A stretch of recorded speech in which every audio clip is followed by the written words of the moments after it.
حمام کہتے ہیں کہ ایک مرتبہ حضرت عائشہ رضی اللہ تعالی عنہا کے یہاں ایک مہمان قیام پذیر ہوا۔ حضرت عائشہ رضی اللہ تعالی عنہا نے اپنا زرد رنگ کا لحاف اسے دینے کا حکم دیا۔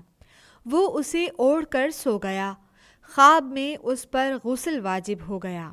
اسے اس بات سے شرم آئی کہ اس لحاف کو گندگی کے نشان کے ساتھ ہی واپس بھیجے، اس لیے اس نے اسے پانی سے دھو دیا اور پھر حضرت عائشہ رضی اللہ تعالی عنہا کے پاس واپس بھیج دیا۔ حضرت عائشہ رضی اللہ تعالی عنہا نے فرمایا، اس نے ہمارا لحاف کیوں خراب کیا؟ اس کے لیے تو اتنا ہی کافی تھا کہ اسے انگلیوں سے کھرچ دیتا۔ کئی مرتبہ میں نے بھی اپنی انگلیوں سے نبی صلی اللہ علیہ وآلہ وسلم کے کپڑوں سے اسے کھرچا ہے۔